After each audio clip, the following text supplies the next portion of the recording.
over here on X. We're over here on X. We're live on X. We're live on YouTube. We are streaming this thing off of StreamYard, so we can go ahead and hit both spots up. Shout out to my people over here in the X/Twitter space. Shout out to my people that come in the actual room over there on YouTube as well, too. For those coming in YouTube, guys, make sure you like, share, subscribe to the actual News Toda channel. Remember that News Toda is the largest Black-owned, Black American news curation platform today in America. We strive to go ahead and provide you sound news every day, whether it's entertainment, whether it's lifestyle, whether it's education, whether it's health, politics, you name it. We're touching up on all topics as well, too, guys. So definitely make sure you guys go ahead. And if you have not been to newstoda.com, we're retooling the site, but go ahead and visit it. Go ahead and visit newstoda.com, bookmark it, make it part of your daily search for news. Make newstoda.com part of your daily search for news. Shout out, DJ. Can you hear me up in here? Mic check 1 2 1 2. Yeah, we streaming live on Funded Socially as well. We streaming live on Funded Socially as well. Let's go. Shout out to the room. Share the room. Share the room. Yes, sir. That's great. We're on Funded Socially as well too. So we're on 3 platforms. We're streaming this thing, and we plan on like I say, going in, hitting some topics tonight. Y'all make sure y'all retweet out the space. Retweet it out. Let everybody know that we are live. Let everybody know that we are live. It should be a good conversation tonight. Man, oh man. You know, that thing, it kind of hit a nerve with everybody. We saw the short video from Winsome Sears. Of course, she's running for governor of Virginia, I believe. And, you know, she had to go ahead and try to pull some heartstrings and talking about the her family's dynamic and how her father immigrated to the country. And, you know, in the video, she was saying some stuff, you know, and I applaud anybody that comes over here legally and they're able to go ahead and work and provide for their family and take care of them and stuff like that. There's nothing wrong against that. The issue I have is when people start with this crap, talking about, you know, this whole $1.75, $2, $3 with the shirt on my back, that kind of stuff. We know historically that's not true. And we're going to pull receipts tonight to show you that historically that's impossible. You could not migrate to the United States in 1962, 1963 with $1.75 in your pocket and pull yourself up. And to be honest, let's be perfectly honest here. This didn't start with Winsome Sears. Winsome Sears didn't start with any Africans, Caribbeans.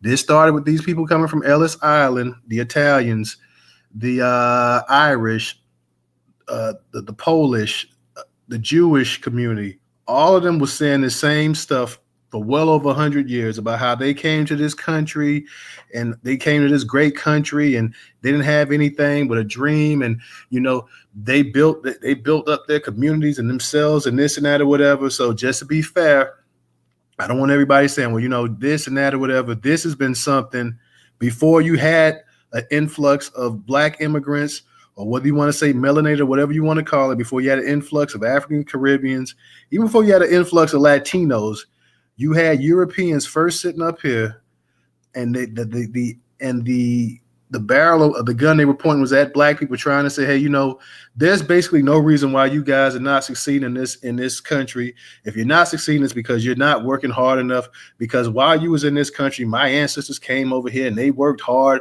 They kept their nose clean and they were able to provide and this and that or whatever. And like I say tonight, man, we were pulling those receipts on all these lies and stuff like that as well too. This has been going on for a long time. It supersedes any other melanated group that came to this country and immigrated. But the fact that we do have somebody that's running for governor, for somebody who was very vocal about Black people needing to get over slavery as well too, that adds a little bit of salt to the wounds right there. That's a little bit even more personal as well too, because this is somebody that does look like Black people, somebody who does not have any tie to the actual cultural lineage, sitting up here saying that, hey, what we need to get over. This is somebody that would not tell people back in Jamaica the same thing, that they need to get over this or get over that as well too. So we're going to address all of that tonight. We're going to hit up on all of that as well too. And like I said, There's enough to go around for everybody. This is not for one particular group as well, too. Like I said, this is for any group that sits up here telling that lie about how they came over here, and from the time they got over here, they just worked hard and they just did everything on their own and this and that or whatever. That is nonsense. Okay, first and foremost, that is complete garbage. That's nonsense. And more importantly, that's a lie. You did not do everything by yourself. You were helped out by the United States government a whole hell of a lot. And we're going to touch up on that. DJ, did you want to say something real quick? You got something you want to add real quick? Anybody that wants to speak as well, too? Because we're going to I took the liberty of pulling up a little bit using Chat GPT to pull up a little bit of stats and data. Nothing major, but I did want to kind of prove a point as well, too. But DJ, you got anything that you want to add? I see we got Stephen Johnson up in the house as well, too. Stephen Johnson. It's been a hot minute, but I see you up in the space tonight. And if you want to speak as well, too, feel free. You know, the mic is going to be open. Anybody who wants to come up here, like I tell everybody, be respectful. Don't overtalk people. Let people say what they got to. Let's go ahead and try to keep that cursing, all that cursing down to a minimum as well, too. Everything that comes out your mouth don't need to be a cuss word. But DJ, go ahead. You got it. Yeah, shout out to the room. You already know. Shout out to News Total, largest black curate news on the web, Black American owned and operated. So yeah, I know I said earlier I was gonna start a space at 6 o'clock to play the news. Wound up talking to my aunt. We going in on the same thing, you know, straight up. So it's like, yeah, no holds barred tonight. You know what I mean? And I know you said it ain't specifically towards the Jamaicans, but I'm going in on y'all. Lord have mercy, this is from Jamaica. Let's go. You know what I mean? Yeah. No, I'm going in on anybody that says that. Like I said, I don't have a target. There's enough ammunition for anybody that says that. And like I said before, Jamaicans immigrated in large numbers, Africans, Latinos, and this and that or whatever. And you had a bunch of people that decided to go ahead and champion the battle cry that these people, that the Italians, the Irish, the Jews, the Polish, and any other Europeans, whether it be Western Europeans or Eastern Europeans, all said this same crap to go ahead and kick dirt on black people. Everybody can get it tonight. It's not for one particular group, even though, like I say, she has said some slick stuff before. And I know how she's trying to position herself as well, too, to be the governor, and that whole bootstraps mentality and all that kind of stuff like that. We kind of understand where that's coming from. But yeah, this is for every group who's been talking noise and stuff as well, too. So it ain't just, like I said, this is a historical lie that's been perpetuated for well over 100 years. Well over 100 years it's been perpetuated. And political parties like the Republicans, they champion, and also the Democrats as well, too. The Democrats will sit up here and you'll hear that they'll say that same mantra, how their relative came to this country, didn't have anything, and blase, this and that or whatever. We know that's impossible. And I'm going to go ahead and get to it. DJ, can you hear me? Yeah, mic check. Go ahead. You got it. Okay, I want to touch up on real quick. I took the liberty of pulling some stuff, and I used Chat GPT to kind of help formulate some of the actual data. Real quick, Winsome Sears claims her father arrived in the U.S. in the 1960s with just $1.75 in his pocket. Here's a reality check. $1.75 in 1963 roughly equals about $18 a day. $1 in 1963 is about $10.50. So $1.75 equals about $18. That's what CPI data says. $18 wouldn't cover a single day's basic expenses, let alone international travel or starting a life in a new country. We're going to look at the cost of living in the 1960s.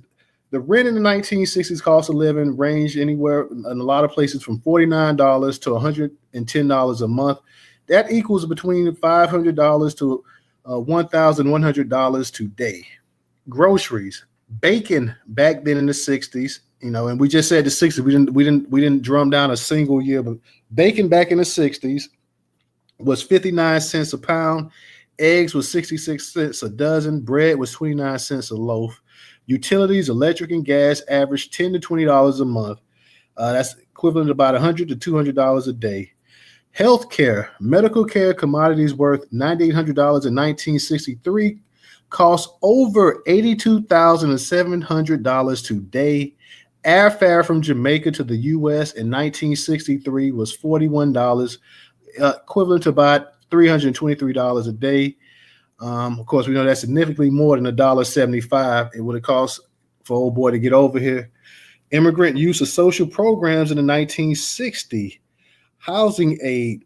10 to 15% of public households in major cities, NYC, Chicago, Miami, were headed by immigrants.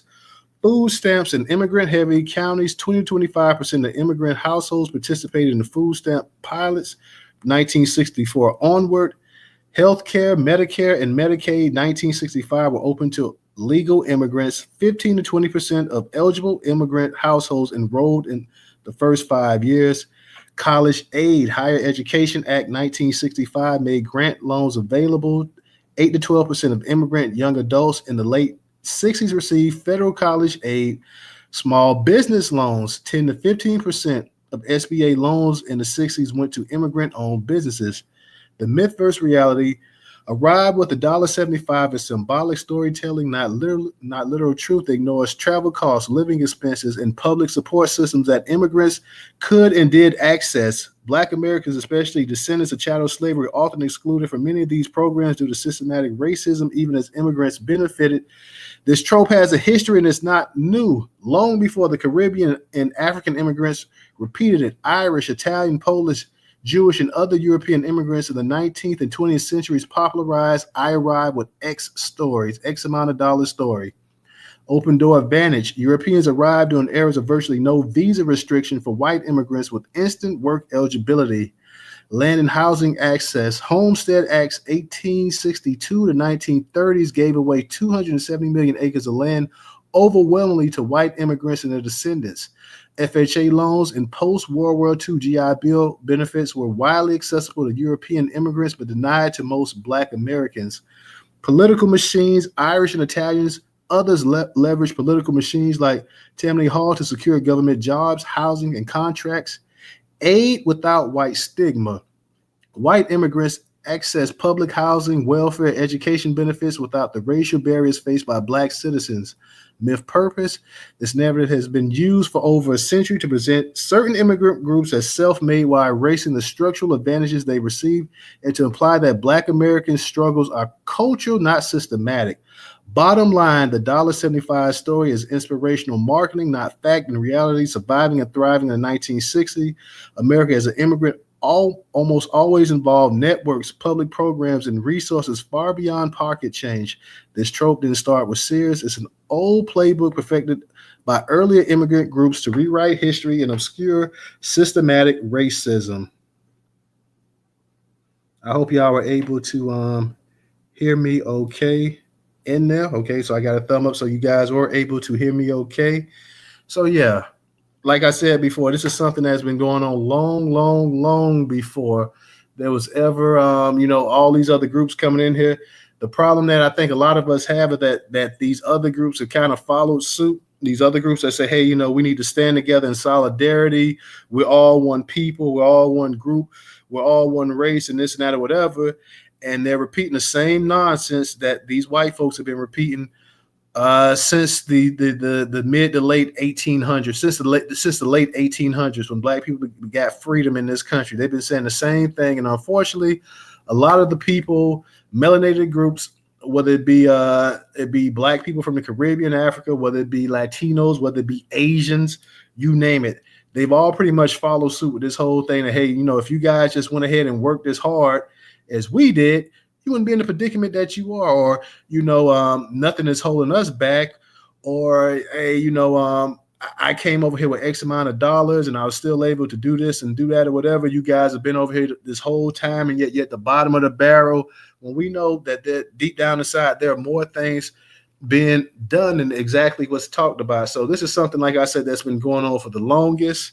You hear it on both sides of political aisles. You hear it a lot with the Republicans, but you hear it as well too with the Democrats as well too. When they're patting themselves on the back about how they've gotten to the place they got to, they pay homage. And look, there's nothing wrong with paying homage to your ancestors. There's nothing wrong with that whatsoever. But don't come over here with the lie that your ancestors got fresh off a boat, had $2, was able to find something to eat, clothes to put on their back, a roof to stay at. They were able to go ahead and get instant employment and all this other kind of stuff as well, to educate their kids and all this other kind of crap, and able to do this all on their own. And we know that is impossible. That can't be done. It's never been done. So to sit up here and lie and say that, is an insult. And to go ahead and have somebody that's running for governor, somebody also that said, hey, black people need to get over this, black people need to get over that. The same person who wouldn't have the guts enough to say that to her own people in Jamaica. She would not tell a room full of Jamaicans, if she was in Jamaica, that y'all need to get over this, y'all need to get over that as well too. So that's the issue. That's the problem that we had. I saw that video, and it was a short video. I think it was 40, 50 seconds. Shout out to QT. QT, I know you've been going in on this topic as well too. I know you've been going in on this, so shout out to you as well too. I was going to do a space on it yesterday. I just was so busy, I didn't have time, but I really, really wanted to touch up on this yesterday when I really started seeing this, going around and people talking more and more about it. I said, I'm not going to be able to get to it tonight, which was yesterday, but I definitely got to go ahead and touch up on this thing as well too. I don't care. Chat GPT, say what you want to. They were able to pinpoint all these numbers. We know just from what I read in here, it's impossible. And it's impossible. And I don't care if it's 1960 or 1860. If you come over here with $2, you're not going to sit up here. Don't sit up here and act like we're talking about 500 BC or something like that. You come over here with $2. $2 ain't going to do anything. And not only that, this is the thing that always bothered me. How in the hell did you get $2 of U.S. currency anyways when you coming from some of these places you come from? How did you get $2 American and come over here with? Because your dollars in the country that you come from ain't going to amount to a hill of beans. So how exactly did you get $2 or $1.75 or $4 or whatever? We know currency exchange and everything else back then was totally different. So how did you get access to this money anyways? QT, go ahead. DJ, I'm going to go ahead, but I want to hear what QT got to say. Go ahead, QT. How you doing tonight? Yeah, thank you. Peace, power, blessings, days of heaven on earth, and lineage-based cash reparations to my Black American Negro Freedman family. Yes, I have been on her bumper. This, like Dr. Short said, James Brown impersonator, because she has a hard face and she looks like James Brown. I've been on her ever since she said that we need to get over slavery.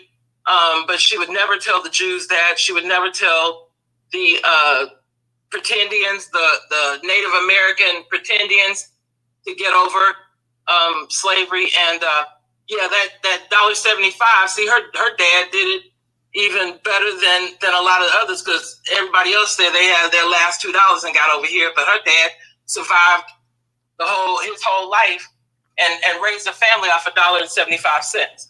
Let her tell it. But I'm just hoping she's down in the polls so far, and I'm just praying that come November that her aspirations and dreams of being a governor will be squashed, kicked, stomped, and dragged, set on fire, and then thrown in the dumpster. I'm just really, and it's these immigrants that are in high places that have caused us the greatest harm. And she's one of them. And I'm every time she even shows her face, and you can see it starting to wear on her face. She didn't. I'm going to put it in the chat. She did. Someone, a reporter posed a question about her being low in the polls, and she gave her, kind of neutral answer. But you could see her breathing hard, like she was real nervous. But she's very poised. Wicked people are very poised, and they can think of a lie right off the top of their head. So but I'm going to be on that Jamaican tether turd every chance I get, and hopefully she'll lose in November. I wish that I lived in Virginia so that I can really find her in the beauty shop or out grocery shopping and really go in on her. And that's what we really need to do. A lot of people need to go up to these politicians and with their video cameras and embarrass them badly and post it so it could be viral. With all their lies and contradictions, be prepared and ready and ask these questions, these hard questions that they seem not to answer, and they go on doing staged interviews. And they don't allow you to ask questions. The general public, it's always kind of, you can tell it's already scripted and made up. And I'm so over these people. I'm just glad that I voted for Trump, and he's doing a great job. I was in another space, and someone was talking about how Trump is not doing a good job. And I couldn't get up there to say that Trump is doing a great job. He got billions of dollars in tariffs, and he got these traitorous corporations to bring these jobs back to America and leave India and leave Mexico and leave, China and leave, all these places and bring these jobs back. And he got rid of these at almost 250,000 immigrants in 7 months already. So I'm just, this is what I voted for. Thank you. Absolutely. I'm glad. QT, I think this might be the first time or maybe the second that I've heard you speak up in the space, but I'm definitely glad to have you come up here. Isn't it ironic too? You got Sears up in Virginia running for governor. Byron Donalds is talking about running for governor here in Florida. People that's supposed to, quote unquote, be part of the black race, look like you and everything else. Byron Donalds said something that to the effect that, he wouldn't be for reparations because his mother wouldn't get it. Winsome Sears has said several times that black people need to get over slavery. You had the other African fellow up there in Michigan, I think, running, talking about he was going to get rid of black history and stuff like that. Now, these are people that's supposed to be, quote unquote, black. I expect people that's Irish. I expect Jewish people. I expect Polish people. I expect German. I expect all these people of that ancestry to sit up here and to do this whole bootstrap thing and to criticize black people and this and that or whatever. But when you have people that sit up here and say, hey, you know what, classify themselves as black American, talk about the struggle and this and that or whatever, and then the moment they get a chance to kiss behind, they up here running, kissing behind to try to solidify them a political space in one of these political parties, that's the issue. Like I say, when I read that thing talking about, and we know, we've seen many times, we heard the people of European ancestry sitting up here lying, sitting up here talking about, how they came, they worked hard and this and that. Mind you that the actual government did everything it could to enrich these people. Like the United States government goes out its way to make white people rich. The United States government goes out its way to make white men in particular rich and wealthy. So to have these people sitting up here and talking about all the obstacles and hurdles they face and this and that or whatever, and basically, they start off on the same ground zero as black people, you expect to hear this nonsense. But when you start having other people that's supposed to be, quote unquote, melanated sitting up here and they're co-signing this nonsense and they're sitting up here saying negative things about black people, about slavery and what you deserve and what you shouldn't get and this and that or whatever, and then people want to understand like why a huge demographic of black people don't care to have anything to do with Pan-Africanism, or they're saying, hey, we're going to worry about ourselves first and foremost because every other group, I don't care what group it is in this planet, puts their concerns first and foremost over any other group except black Americans. Black Americans are the only group, I believe, on the entire planet that says, hey, you know what? I'm trying to get something, but I have no issue with you trying to get it as well too. They're the only, every other group, it has a me first approach to everything, to how they deal with things, except black Americans. Black Americans say, hey, you know what? I'm being treated unfair. I want to make sure you're not going to be treated unfair as well too. Any other group, when they're speaking to their base, they're not sitting up here talking about a coalition or how we can uplift all people and this and that or whatever. These people sitting up here saying, hey, this is what my community needs. My community is suffering from this. My community needs resources. My community needs funds. My community needs laws. My community needs protection. My. Black people start saying that part. Yes, that part. Yeah, when black people start saying it, then everybody's like, oh my God. Why are you being so selfish? Why are you only talking about yourself? Like, as a black person, you can't do it because, for what, you can't do it. You're going to get shamed by other black people in politics. You're going to have black Democrats sitting up here and they'll start shaming you first and foremost before any other group. And then you have black Republicans jump in as well. Well, we're a nation of immigrants. We're a nation of all people and this and that. Hey, You know, everybody else, like I said, they can put their concerns out there. They can put their wants out there. But if you're Black American and you start saying this and that or whatever, people really take offense to that. DJ QT, I'm not gonna hold you guys up. I'm gonna let y'all get it in. Anybody else, y'all make sure y'all retweet the space out. I know a lot of times our people come in late, but go ahead. Either one who wants to speak. QT, I'll just let me make it quick, and I'll drop back down to listener.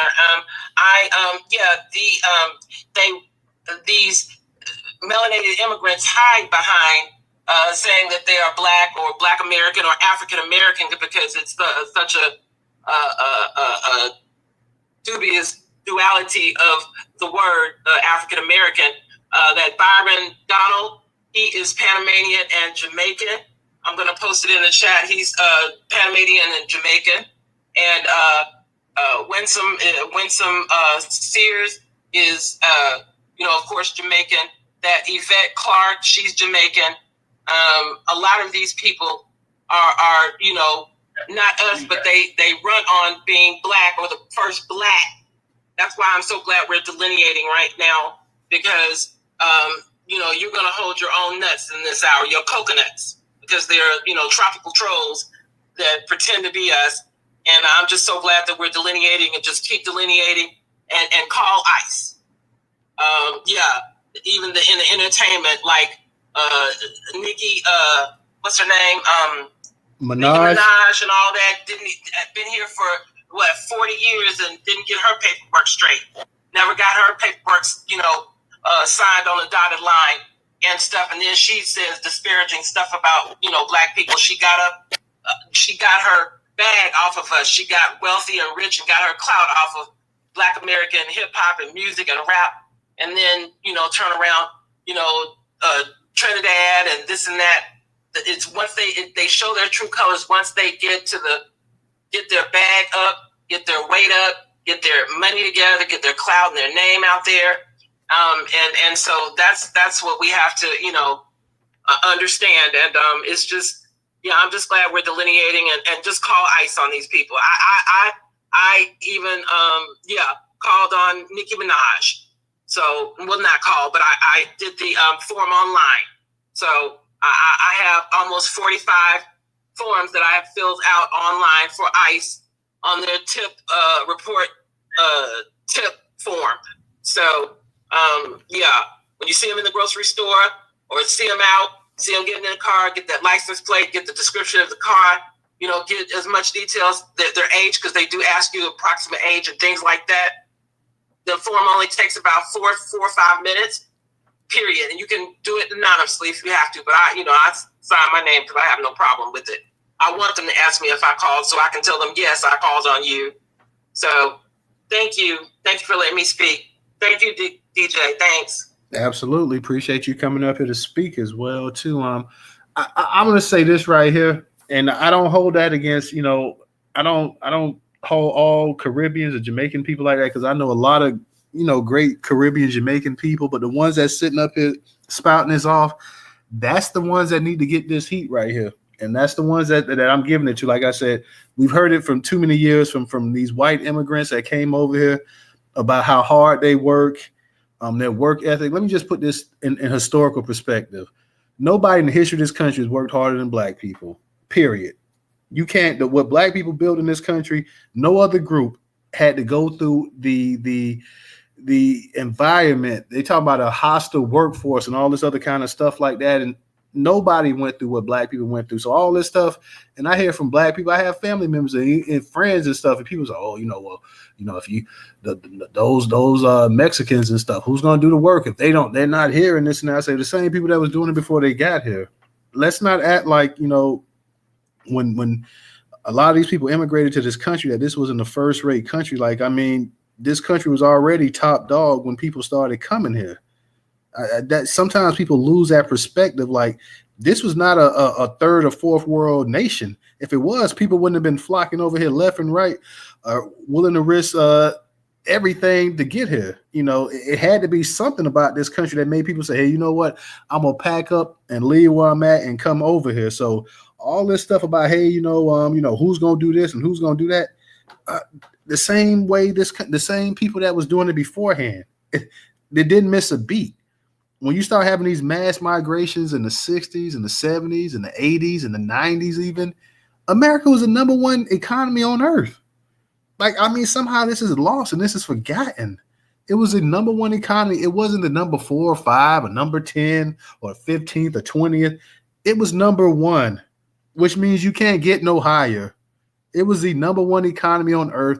And that's why people talk about the liberty and this and that. Yes, liberty and having freedom of this and that and whatever, that matters.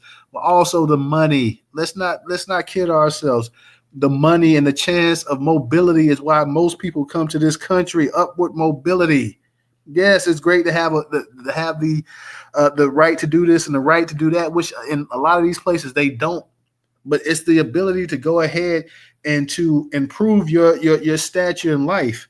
That's why people are coming here.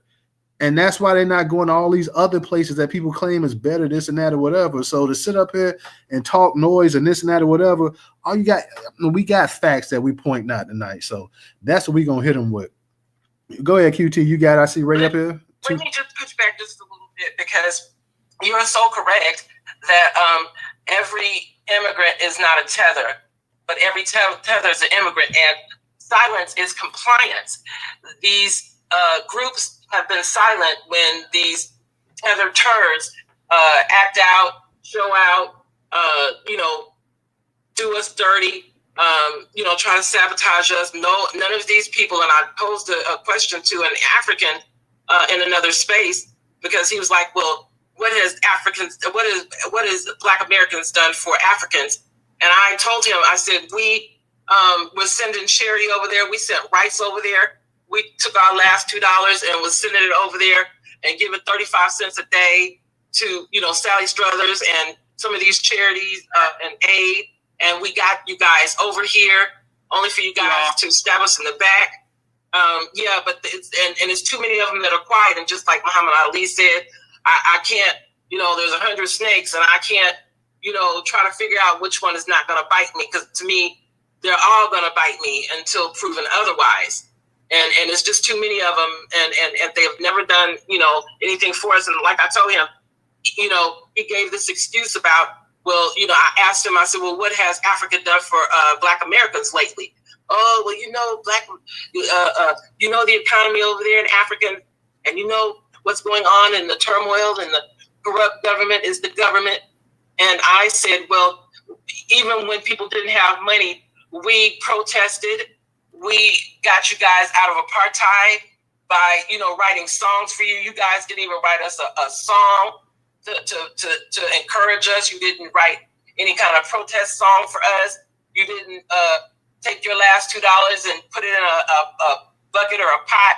You didn't try to come get us. You didn't get a boat and come to get us when all these years, even down in slavery. Oh, you're going to talk about slavery. Yeah, I'm talking about slavery from slavery till now. You guys didn't do anything. But if you don't want to, talk about slavery, that's fine, because you already know that you guys didn't do anything. But what about a song or a poem? You could have wrote a poem. Somebody could have wrote a poem to encourage us to keep going, but none of you did. So, it's the whole continent. It's all of them to me. But thank you so much, News Toter. Thank you. You're welcome. No problem. I say, this is why I say, QT, I say it's not all of them, because you don't have all of them sitting up here saying that. You're right. You do have enough of them that say this stuff, and they're not being checked by the people saying, hey, there are some people checking them, but they're not vocal enough. And the problem is that we have people, when you have people like Byron Donalds and you have people like Winsome Sears and them that hold political office, and they say the kind of things they say, and people within their own group aren't saying, hey man, you don't really have no right. Like, hey, if you don't want reparations or whatever, don't sit up here and say that a group of people in a country that you're living in that built that country, they shouldn't get it because selfishly your mother can't get it. Your mother don't need it, because your mother had nothing to do with the development of this country. Your mother came later on after this country was built, and she benefited off the struggle by looking like the actual people that was oppressed over here. And these people wouldn't say this stuff if they were back home. They wouldn't say this stuff. So that's the issue there. Let me go ahead and let Ray get Ray And then, DJ, go ahead. I'm sorry because I see you, and then I'm gonna let Ray go ahead and shout out to everybody coming up in here. I see Company, I see Shannon, I see Goddess, I see Viral, I see Val. Shout out Andre, Mary, anybody that wants to come up here and speak as well too. Like I say, I'm not in tonight's space. I know even though Winsome Sears is a title, I'm not punching on Winsome Sears. I'm punching on any immigrant group that sit up here and that tells that lie. The hard work. That's what I'm saying. Because before, like, these people start coming in volumes and stuff like that, you had these Europeans sitting up here saying that, and I'm gonna punch on you if you sit up here and you take the Europeans' guide and you know it's a lie, and you're sitting up here and you're saying it, and especially it is dangerous when you have melanated black people from other parts of the world that sit up here and they can get resources simply because they're black, and they're sitting up here saying the same thing as well too. There is no $1.75 in ever in the history of this country that would allow you to be totally independent, free of government aid and help, free of community people in the community looking after you. And that's another thing that people forget as well too, especially some of these black immigrants. You were in the black neighborhoods. Therefore, it was black people in that community that looked out for you and helped as well too. Forget all the government aid that you got as well too. There were people in those communities, black people in those communities that looked out for you, not just the damn government. And let's not forget that the government taxes and stuff that you got, that also came from black Americans as well too. So not only did they help you tax dollar wise, they also helped you when you were in those communities. They also, because you were a small, tiny number in those communities, in those all black enclaves that you lived in, because you were not living next to white people anytime before 1970. Let's be for real here. DJ, go ahead, and then I get to you, Ray.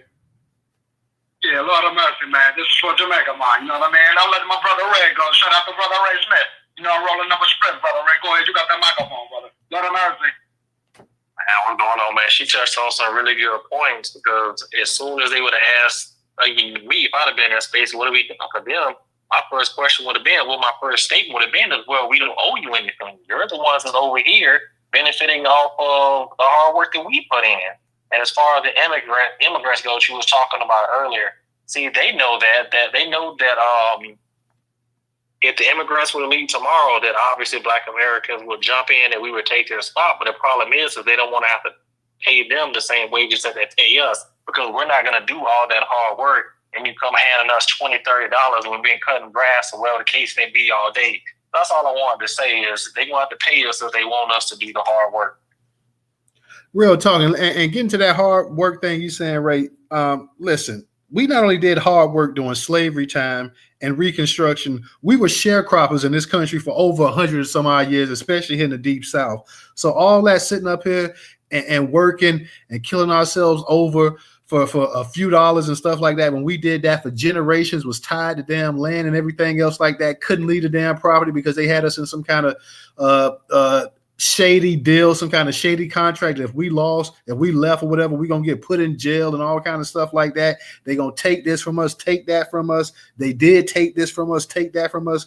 We're not doing that. Nobody's going to get up there and kill themselves out there in the field, picking produce and stuff like that for $6 or $7 an hour in a day's time. That's just not going to happen. We did that. We worked for free. And then after working for free, we damn near worked for free again for over 100 or some odd years. So no, we're not doing that. And I don't want to hear people talk about, well, if you don't want, nobody's going to go out there. Yes, black men will go out there. A bunch of people will go out there if you pay them what they're worth. They're not going to go out there and kill themselves for $8, $9 an hour. DJ, you got it. Yeah, mic check. Y'all can hear me 1, 2, 1, 2. So yeah, that's why I'm saying I'm specifically going in on the Jamaicans, because they are the ones who was actually coming up here in the 90s.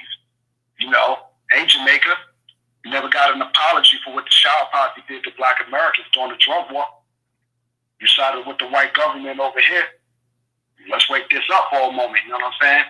You still got people, and this is what I was saying earlier when I was talking to, I know this is not a hip-hop conversation, but you still got people to this day saying that Kool Herc is the godfather of hip-hop. How can that be? He immigrated from Jamaica when hip-hop was already popping. To give him credit for the breakbeat loops, DJ Eric Flowers and other folks was doing those type of mixes and looping the breakbeats under the disco moniker. So it's like, hold up, and then you playing black American music. Jamaicans also say that we got toasting from them. How can that be? Y'all had no radio stations like that back then. All y'all Jamaican pioneers, y'all musician pioneers, they all say, hey, we got everything from people like Curtis Mayfield, Stevie Wonder, Motown, The Impressions. You know what I'm saying? So they still to this day continue to tell us lie. I Busta Rhymes and other Jamaicans, y'all ain't even know Busta was Jamaican. A lot of Americans. Y'all just finding this out because you say, hey, America ain't got no culture. Oh, Busta, I thought you was a knocker. Hold on, son. Oh, son, what he say? He said that for real? Hey, and double down on it. Never apologize, but guess what? That blockbuster tour got canceled. You feel what I'm saying? But we got a star of the Hollywood Walk of Fame. You don't deserve that, B. Not after what you said. We supported you, not just Jamaican family, did.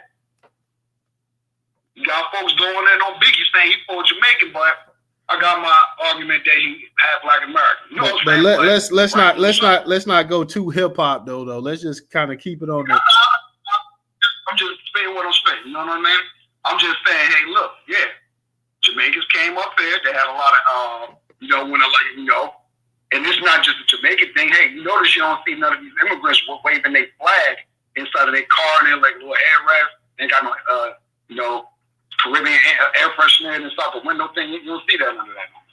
You don't see no one waving their flag by your residents no more, saying that they are non-American or whatever, or they other ethnicity. You don't see that stuff anymore. Just Trump cleaning this stuff up. So yeah, at the end of the day, Winsome Sears don't got a right to say none of that. Yeah, call ICE on our ass immediately. And then you ain't say anything about reparations or that we entitled to it after you was asked in the interview in 2022 about you saying that America should focus on moving forward on this dark path. Well, hold up a minute. Y'all, a lot of y'all Black immigrants, I think Tyler Qualley, back to the hip hop. He was the one who really started this whole Black Americans shouldn't get reparations unless all the diaspora get it. See? Gotta go in specifically on that. You know what I mean? Because they are a lot of the ones, I think their whole ethnicity to Black Americans right now is akin to what Nigerians is to Africans. Getting kicked out of everywhere right now. Straight up. Because y'all been doing a lot of tetherizing. You know what I'm saying? A lot of tetherizing. You know what I mean? Straight up to Jamaica. So this ain't no finger pointing like you said. But hey, we can trace this all the way back to Marcus Garvey, what some folks feel about him. You know, hey, you had to come over here for whatever reason to get it popping. I don't adhere to that red, black, and green flag. You know what I'm saying? I don't know nothing about that. Because we still waiting on an African slave ship to come scoop us. Our ancestors' spirit waiting on a rent over here somewhere on this blooded ass soil. Waiting for them to get scooped by a rescue slave ship, man. Ain't no one came over here yet. And you're right, you two, we ain't heard no songs, no poems, no books, no nothing. You know what I'm saying? But yeah, instead, we all the world, we got all types of aid to Africa, Free Mandela, cross colors, we can add it up. Add it up. We've been supporting y'all. Y'all don't come over here and support us. You ain't shutting down no African braid shop. Don't go to the Hispanic restaurants, make your own rice and beans. Yeah, don't go buy anything from anyone. Don't support these people. Don't like their YouTube. Don't do any of that. Full-on-fledged delineation, full-on-fledged, we boycott, do everything. We ain't picking a month, day, year. We just doing it on GP. I'm just not happy with you no more. Because y'all come over here with that wag that finger saying, oh, if I did it for $1.75 and I ain't had nothing and I came back, you can do it too. You lazy, the company. You lazy, bro. Get a job. Get a job, bro. You know what I'm saying? Oh, B. And then you know what's really sad about all that we saying now? You got folks that is of our ethnicity leaning is saying the same thing, yo. Nah, B. Kick rocks, yo. And this is why they don't have anything. And a lot of them be our elders. They agree with these Mexicans. Oh, they work harder than Black Americans. How can that be? They don't even do the job right. Have you been paying attention to the construction going around the globe? Or at least over here in the Western Hemisphere, how the Mexicans, specifically them, building up infrastructure and got their hands on infrastructure, and they the ones leading the way accordingly in the infrastructure. These buildings falling apart, bro. Straight up. They falling apart. How is it that a lot of y'all Hispanic Latinos is coming from South America saying, oh, we built this country and all that. Yo, y'all folks lost 2 wars to America and y'all sold the rest of it. So y'all ain't got no ties here, bro. Y'all ain't had no ties here since like the 1800s. the top of the 1800s at this point. You know what I mean? Ain't got no ties, so y'all didn't build nothing. So how can, and look, I'm back to the hip hop. Y'all know I ain't making a hip hop space. I'm arguing with Gronk, the stupid computer AI, about who did it and create hip hop. This joker keep giving Cool Herc credit, yo.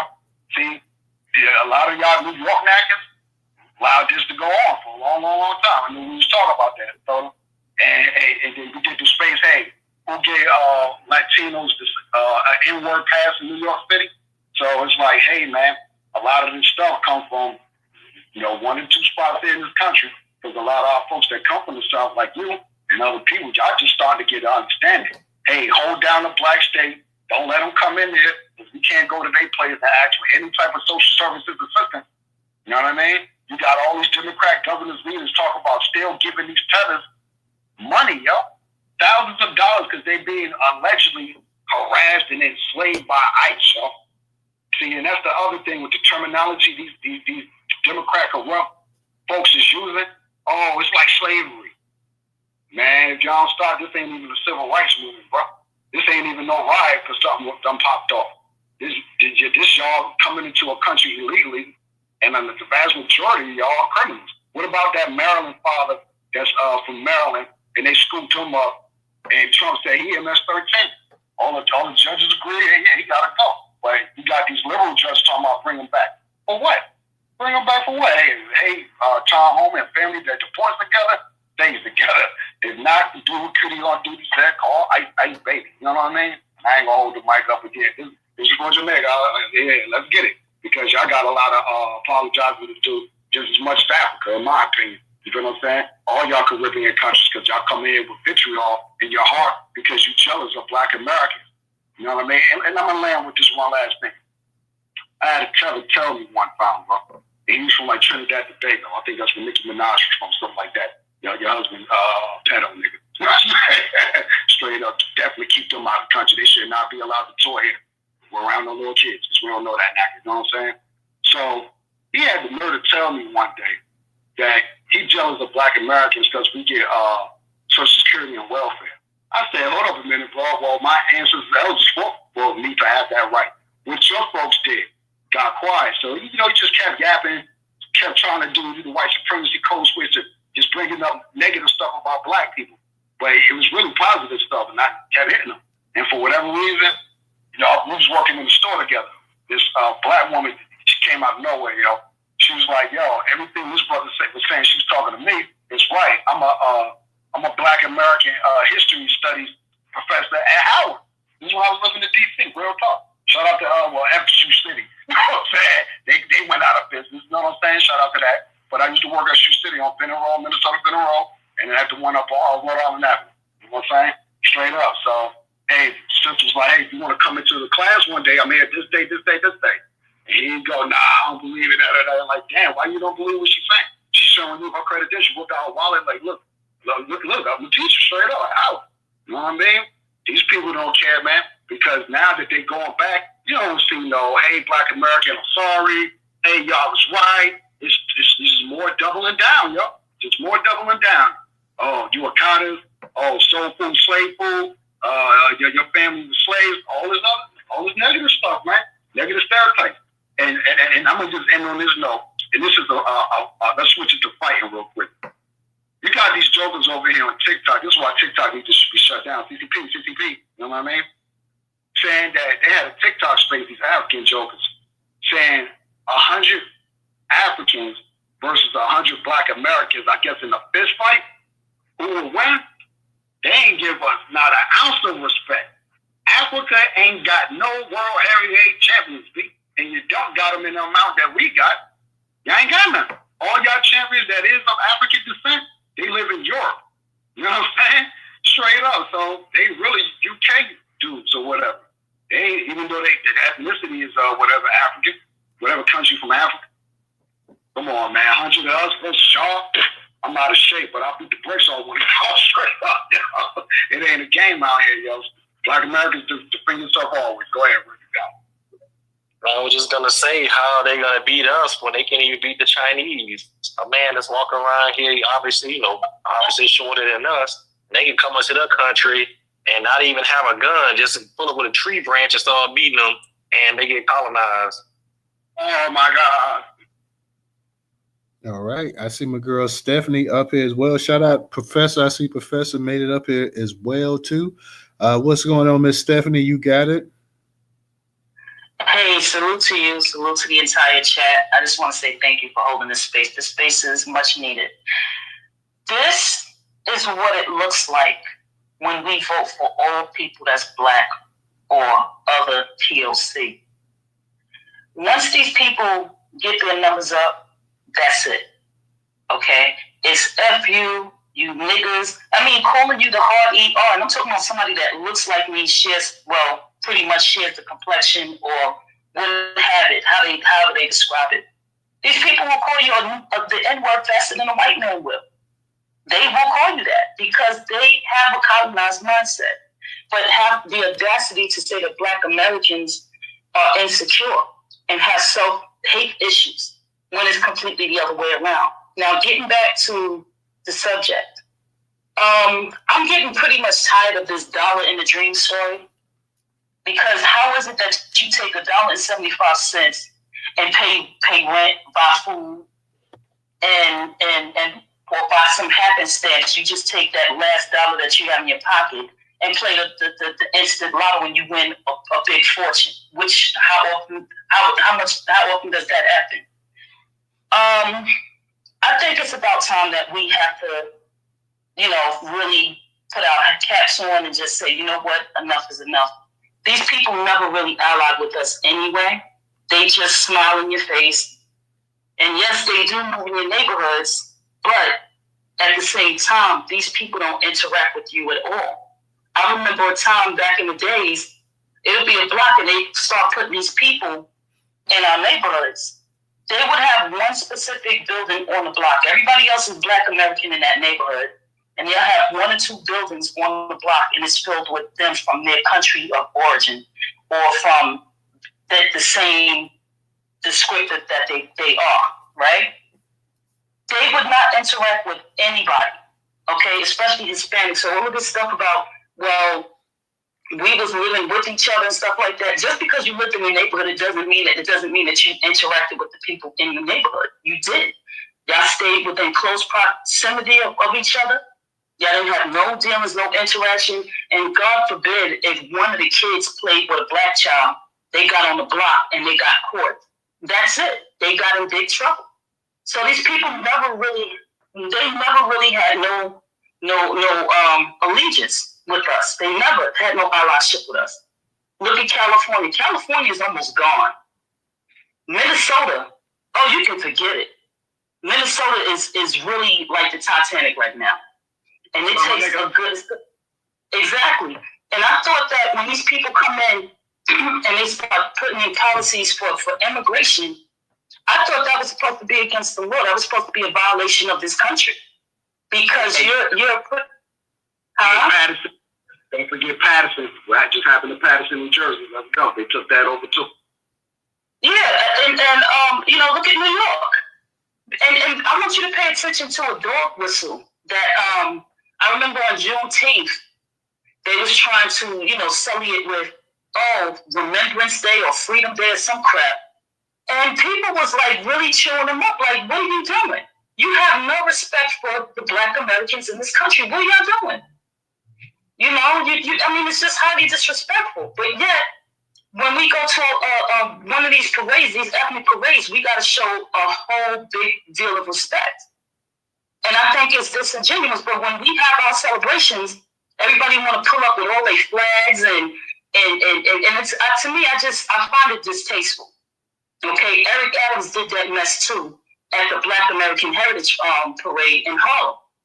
He pulled out a Jamaican flag and had all the other cops pull out a Jamaican flag and kept going.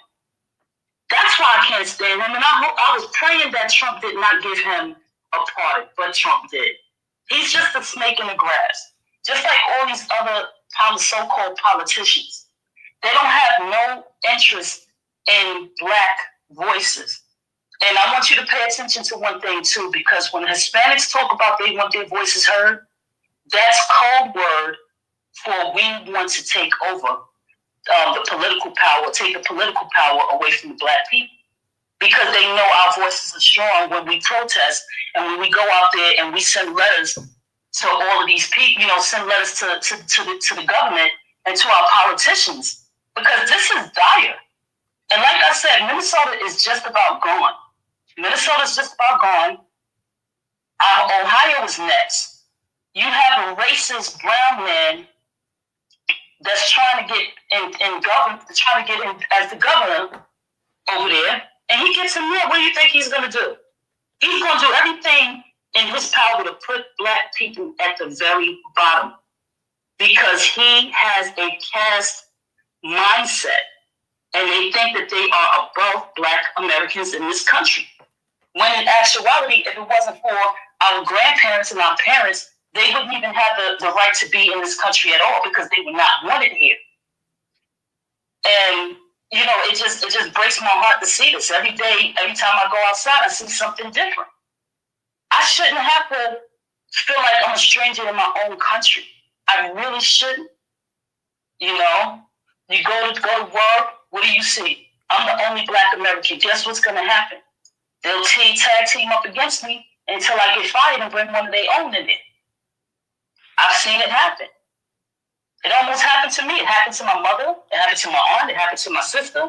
But my sister got the upper hand, and she wound up getting all of them fired and got the company shut down because of what they were trying to do. Now, as far as these Africans on TikTok and Twitter, these people are childish. They're not adults. They have adult bodies, but they have 6-year-old mindsets. They have not fully grown up. It's almost like they're and I'm not saying all, so please don't think I'm saying all of them, but I'm just saying it's just too many to count. And they've been doing this for decades. And we've been ignoring them because guess what? Some of the Pan-Africans, brother, sister, they don't know any better. They're still trying to understand our culture. This is a culture shock. Leave them alone. That's all we've been hearing for decades. So what did we do? We ignored them for as long as we possibly could. And I'm going to say, I have to give us praises and a pat on the back, because we held out for as long as we could. And I'm going to be totally honest with you.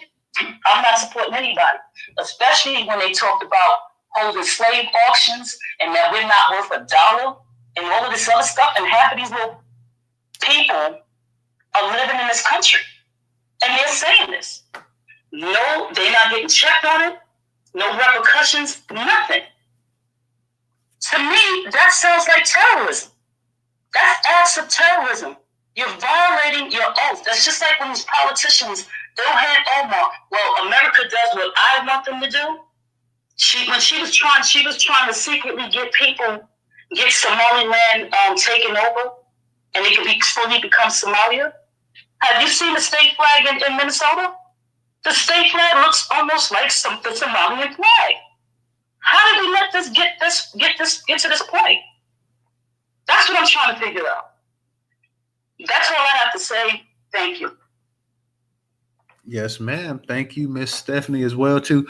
And I like I say, Stephanie, and you made a point where you say you're not saying all of them, and I try to make that point as well too, because I do know Caribbean Black people as well too that that do stand up, that do say, hey, I'm not with that, I'm not a part of that and stuff like that. So I do try to make that distinction as well too. And when this space started, I made sure to say that, hey, this isn't about when the title itself, even though it says Winsome Sears, America Coming to America, Bootstrap Immigrant Lie. It doesn't say Jamaican lie or Bahamian lie or African lie. It's an immigrant lie that's been going on for well over 100 years in this country about pulling yourself up with your bootstraps, barely having 2 nickels to rub together, and talking about how you did this and how great you were by coming to this country and all the stuff that you did, and you just worked your tail off and you earned everything you got. That was a point of space. So yeah, I'm calling her out on that nonsense as well too, because what she said is dangerous, because she also holds a political, she's trying to become governor of Virginia. But this is something, and I made sure to say, before you start having Africans, Caribbeans, Latinos, Asians, East Indians, Arabs, and all the rest of these other groups that started migrating here in masses over the past 40, 50 years, their predecessors, the Italians, the Irishmen, the Polish, the Jewish, the Germans, the Dutch, all of them were saying this same nonsense. And see, I'm not trying to go ahead and just signal Caribbean people and Africans and stuff like that and forget the people who actually came up with this whole slogan, this whole thing. And they do it to this day in politics. When they're sitting up there giving their little political speech, my great-great-grandfather came to this proud nation. He could barely read or write. He had $1.50 on him, but yet he had the hopes of the American dream that he could work himself up and provide for his family. And by God, he did it. No, I'm aiming at all of them. Anybody that sits up here with that nonsense, I don't give a damn what race you are, what ethnic group you are. You sit over there telling that lie that you came over here and basically, let's be for real, it's a slight at black people, because by that and that's why you get the whole model minority crap from as well too.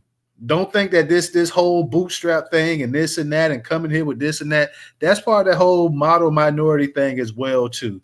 Well, look at them. They just got over here 20 years ago and they surpassed you guys. What's wrong with you? It can't be this country. This country can't be racist. Let's be for real. It's you, Jigaboo.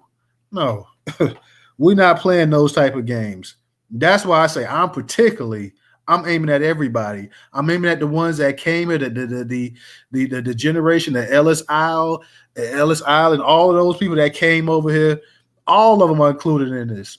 Whether you're from Eastern Europe, Western Europe, Asia, the Caribbean, Africa, South America, Central America, Latin America, the Middle East, you're East Indian or whatever. If you sitting up here talking this bootstrap stuff and how hard you work, and all of them sit up here and say that, especially when they get appointed to a position, they file in the cabinet. You can see that with a lot of these East Indians that Trump had and stuff like that. You can see it with all of them, and it's on both sides. It's on the Democratic side and Republican side as well too. I'm aiming at all of them because they have perpetuated this stuff for all these years. So for those that just getting into space now and miss me, because I use ChatGPT to go ahead and nail down some statistics of all of the stuff that these people with that, we broke down that $1.75, exactly what that $1.75 would get you back in 1960s, the 62, 63, the entire 60s. It's impossible. There's no way without government assistance, without community assistance, could you have come here with $1.75 and done anything in this country. And you couldn't have done it back in 1865 either if you got to this country with $1.75 and that's all you had. And some of them even take it beyond that. Well, my great-grandfather came here with just a shirt on his back. And look at, your great-grandfather came here and benefited and was given all kind of handout and goodies by the United States government. That's why your grandfather did not starve to death. It was not on the street eating cat food and living in a cardboard box. That's the only reason why they weren't living like that, because the government went and made sure that, hey, we're going to make sure that these white men come over here.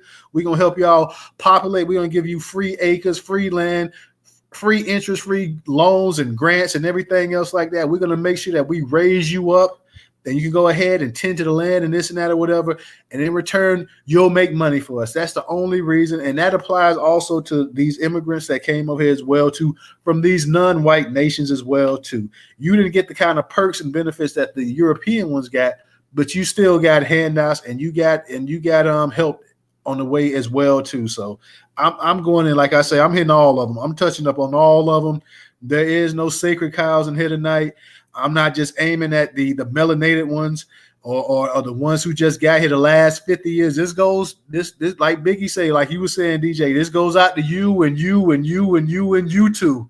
This goes out to all of y'all. This goes out to your great-great-great-great-grandpappy and all the bull crap that you guys been perpetuating. This goes out to the Democratic Party, the Republican Party, and the Independents, the Libertarian Party, anybody else with all this nonsense about how you came here with just your shirt on your back and a buck in your pocket. And like I said before, again, how in the hell, if you come from a third world country or some slum country, or you come from Europe or whatever. How in the hell did you get American currency anyways to come over here with and convert that and make anything with it? How in the hell did you even get a ticket over here? Because $1.75, how much? I mean, once you got off that boat, where were you going to go to? So you had to have some place to go and lay your head at, fill your belly, put clothes on your back, take a bath, find a job, do all this other stuff that you claim.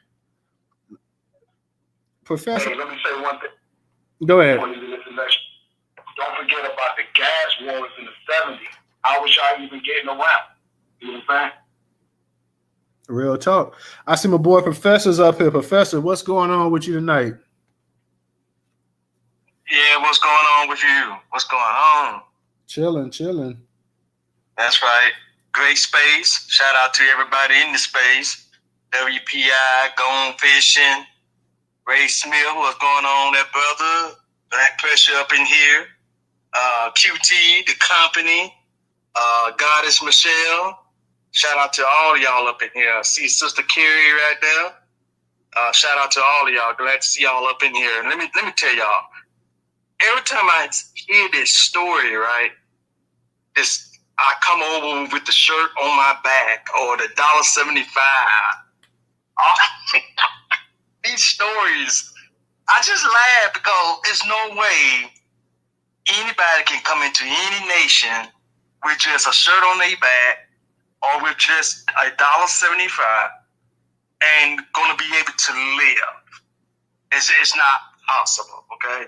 So these stories, by the way, are stories that, of course, white people have made up. Because we know white people are some of the best storytellers. Think about the stories that you heard as kids, like Johnny Appleseed. Not storytellers, liars. Liars, yes. Let me put it. Thank you, Ray, for correcting me on that. Because I said storytellers, but they are story liars. They will make up lies. You heard of the story Johnny Appleseed, right? That's one of the stories that these folks have made up that's delusional, along with other stories that they make up, such as what they do to revise history, to make themselves look like they are heroes in every story, but they really are perpetrators and murderers and killers and psychopaths and sexual predators, sexual deviants, no good lying demons of all kinds from the Caucasus Mountains. That's what they really are. That's what you're really dealing with here, people. So these stories, such as what Lieutenant Governor Winsome made up about her grandfather with the $1.75, $1.75 coming over here, is from white people. White people have told these folks, these immigrants, these are the storylines you can use in your, if you get into politics, you can use this lie. Yeah, you can use this lie as a way to get your point across and win the white population, because that's really what they're doing, win the white population, okay? Black people kind of own to this stuff, man. We own to it. We know he lied. Because we are the one people that know you can't make it out no damn $1.75. But you can make it off survival skills, which Black Americans know about. See, we know you can make it off.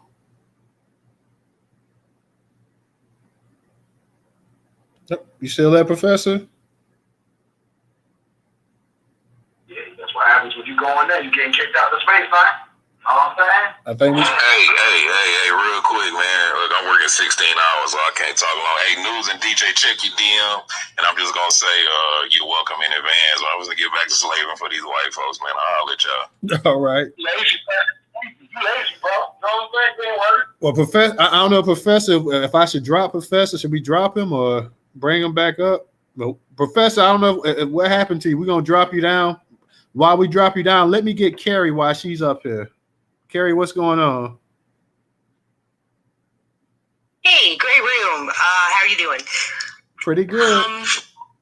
You know what really bothers me is that when they tell, well, we know that there are certain things that predispose you to crime and violence, broken homes, coming from a violent environment, being, belittled, if you're being discriminated against, right? So these people have all of these predispositions. But when they come over here, everybody gives them model minority status. They go, huh? And they really will, say that, well, they got here, and so they won't do any crime anymore, or they won't be violent anymore, and they won't do, any of these things that we know are very, typical. I mean, these people had to leave their country, children brought over here when they're young, and they really, they act like there shouldn't be any consequences for immigrating to a whole nother place. And, that's a lie. And, I try and explain it. I'm like, well, if we have some predispositions, they definitely have more, but it's always us though. And it's just gross. All right. Thank you, Miss Carrie. Professor, I'm gonna get you back up, and let me get Stephanie, and then I'm gonna bring you back up here because I know you were speaking. I don't know what happened. Man, that damn space, man. I was in the fire, right? I was cooking, and it just carried me right on the We got you though. Don't worry about it.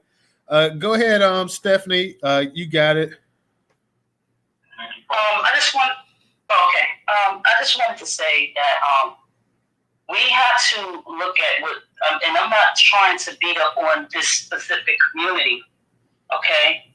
Because they cry about anti-Semitism all the time, okay?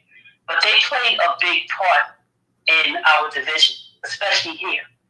Because at the turn of the century, and there was an article when I read it, and I was so shocked I couldn't believe it. And they used Caribbean blacks to, like businesses, because they said that they knew that they would open up, have a more business mindset, which is a lie, because we've been opening up business since after slavery, okay? Hotels, buying land, we was doing all of that. But I guess for New York at that time, it was almost impossible because they just did not want us to have anything. No different than now, okay? They were allowing them to buy property, but they told them not to sell to the American blacks because they're lazy and they just don't want, they just did not want them to own property. They even told them that they was allowed to move to, what part of New York was this? It starts with an M. I think it was Montauk or one of the parts in New York, they would allow only a certain amount, but they wouldn't allow no more. So we need to address that because they were allowed to advance over us from the very beginning. And when they come here, it's nothing but tribalism. They see us as nothing but another tribe, another political party. That's just like they have the two parties in their country, JNP or whatever. A lot of these people are fleeing persecution, but they come here and they bring their bad habits and look down on the very same people that's suffering with you. And that goes for the Asians that come here. They allowed to have businesses in black communities, but they can't have too many businesses in the white community. Now the whites are complaining because now they're being overshadowed for other immigrants. So now they're sitting up here crying. And I had to curse one of them out. I said, that's good for you. Because y'all was cheering on the immigrants in black communities, and now that they're in your community, now that they're getting more grants and more funding, and you're not getting anything, but you're still getting more than us, now you're crying. That's good for you. I don't feel sorry for you. And that's what I tell them. Because they deserve it. Everything that they do to us automatically backfires. That's just like in Lake Lanier. They had white people baptizing their kids and baptizing each other in Lake Lanier. I said, okay, y'all keep it up. It just doesn't take long for them to get their dirt back. And I'm happy to see that they suffering with it now. Because now they see exactly what they put us through, whether they care or not. But it's backfiring on them, and I'm happy to see it. Thank you. I'm finished. Yes, ma'am. And for those that can support us on Cash App, $ News Total, $ News Total. News Total is the largest Black-owned, Black American news media curation platform to date in America. Once again, $News Toter, News Toter.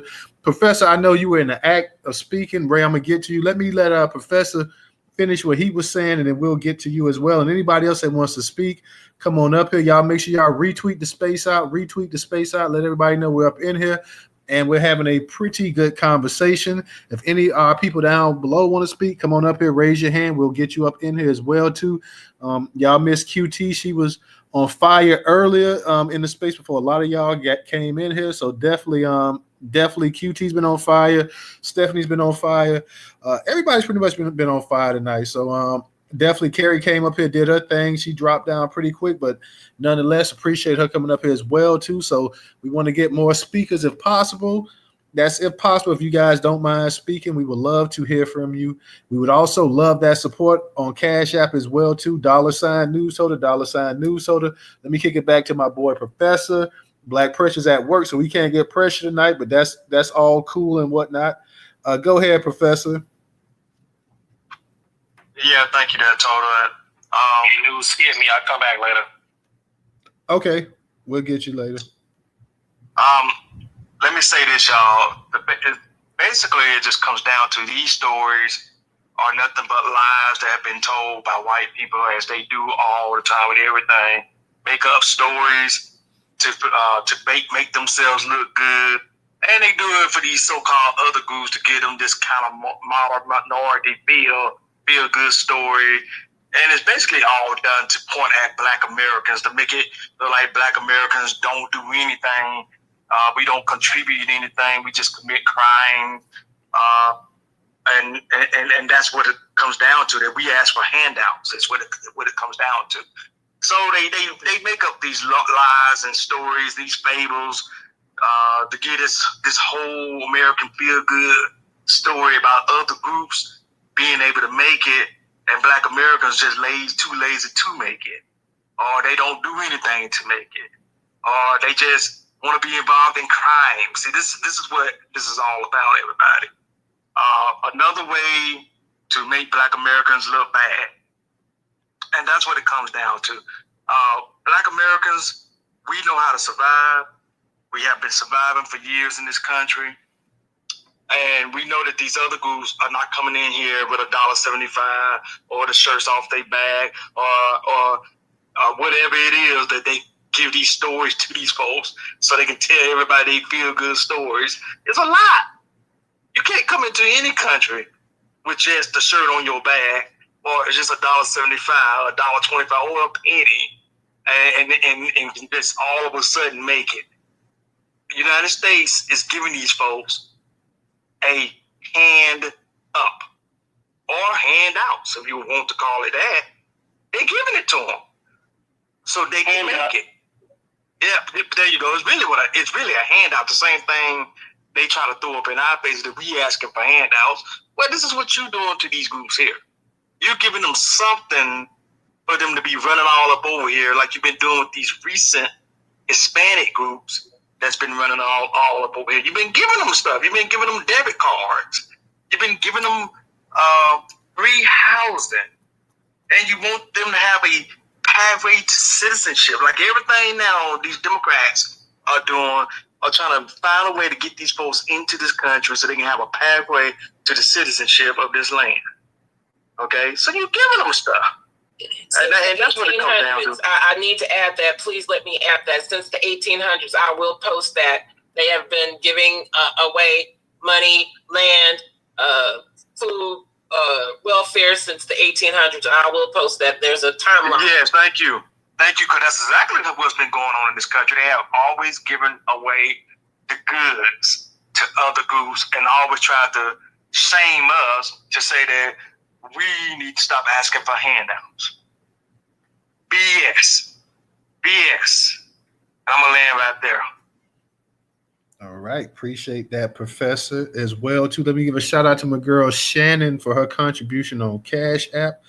Thank you, Miss Shannon, as well. QT, I know you did you want to add something you said, or you just that part where Professor was speaking, you good? No, I co-sign everything everyone has said. I'm enjoying this space. It's awesome. And I co-sign everything everyone has said.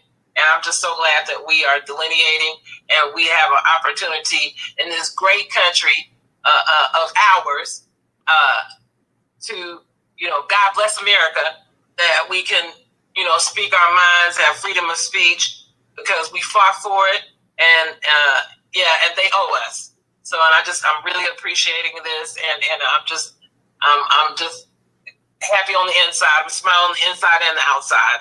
Thank you so much for this space. Thank you for coming in here and doing your thing tonight as well too. I definitely appreciate that.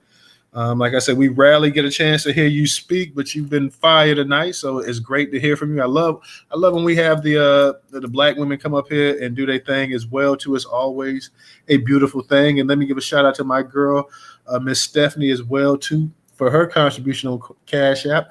Let me go ahead and get to Queen B. Queen B, how you doing tonight? Hi, News Toter. It's been a while. I'm doing well. Glad to hear that. Well. Glad to hear that. Yeah.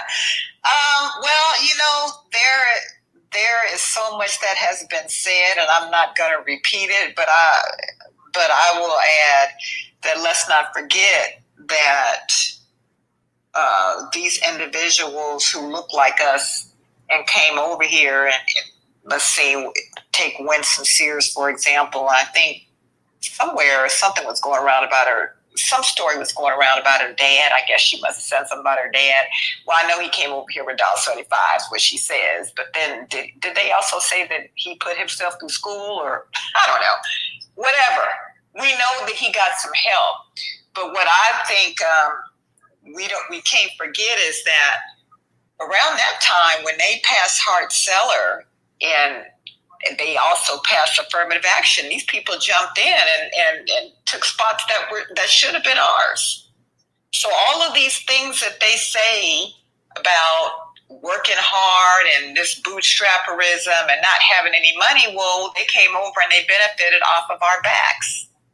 They ended up getting slots in colleges. They ended up getting jobs that should have been rightfully ours. And for the government now to come back and say, well, we've already corrected this. We corrected all of these injustices. We don't need this anymore. It's a damn lie. So, so it bothers me that these people seem to forget that they stepped over some people. They took some things that rightfully belong to us. And I think that was Gone Fishing that was talking about I think in Minnesota or maybe Somalia and some of those places. And my thoughts on these people like Ilhan Omar and these people that come over here and they act like America owes them something. And America already gave her asylum. But her position on really hating America and wanting to change it is what bothers me also. The ideology, what these people think, and they don't care who they hurt in the process. So that's what I would like to say right now, and thank you for letting me speak. Yes, ma'am. My pleasure. I'm gonna, because some of y'all wasn't in here when the actual when I actually read the actual numbers and stuff from this ridiculous thing that Winsome Sears was talking about. So let me just run real quick again through it for those that missed it. Winsome Sears claims her father arrived in the U.S. in the 1960s with just $1.75 in his pocket. Here's a reality check. $1.75 in 1963 equals $18 a day. $1 in 1963 is about $10.50 a day. So $1.75 would be roughly about $18 now, according to CPI data. $18 wouldn't cover a single day's basic expenses, let alone international travel or starting a life in a new country. 1960s cost of living. Let's run down some quick numbers real quick. You had rent in a lot of places, $49 to $110 back in the 60s. That's the equivalent of about $500 to $1,100 a day. Let's just take a couple grocery items. Bacon back then in the 60s was, and it doesn't pinpoint exact year, but it says back in the 60s, bacon was about 59 cents a pound. Eggs was 66 cents a dozen. Bread was 29 cents a loaf. Utilities, electric and gas averaged about $10 to $20 a month, which is equivalent to about $100 to $200 a day. Healthcare medical commodities worth $9,800 in 1963 cost over $82,700 today. Airfare from Jamaica to the U.S. in 1963 was about $41, equivalent to about $323 a day. Immigrant use of social programs in the 60s. Housing aid, 10 to 15% of public housing households in major cities. Chicago, Miami were headed by immigrants. Food stamps in immigrant-heavy counties, 20 to 25% of immigrant households participated in food stamp pilots from 1964 onward. Healthcare, Medicare, and Medicaid, 1965 were open to legal immigrants. 15 to 20% of eligible immigrant households enrolled in the first 5 years. College Aid, Higher Education Act, 1965 made grants, loans available. 8 to 12% of immigrant young adults in the late 60s received federal college aid. Small business loans, 10 to 15% of SBA loans in the late 60s went to immigrant-owned businesses. So the myth versus reality arrived with $1.75 as symbolic storytelling, not literal truth. It ignores travel costs, living expenses, and public support systems that immigrants could and did access. Black Americans, especially descendants of chattel slavery, were often included for many of these programs due to systematic racism, even as immigrants benefited. We also talk about, we discussed long before the Caribbean African immigrants got here with the whole trope of pulling up by your bootstraps. You had the Irish, Italian, Polish, Jewish, and other European immigrants in the 19th and 20th centuries popularized I ride here with $1, $2, $3 or whatever, open to advantages that they had. Europeans arrived during eras of virtually no visa restriction for white immigrants with instant work eligibility, lands and housing access. Homestead Acts 1862 to 1930s gave away 270 million acres of land overwhelmingly to white immigrants and their descendants. FHA loans and post World War II GI bills also benefited European immigrants, but denied mostly the Black Americans. Political machines, Irish, Italians, and others leveraged political machines like Tammany Hall to secure government jobs, housing, and contracts. Aid without stigma.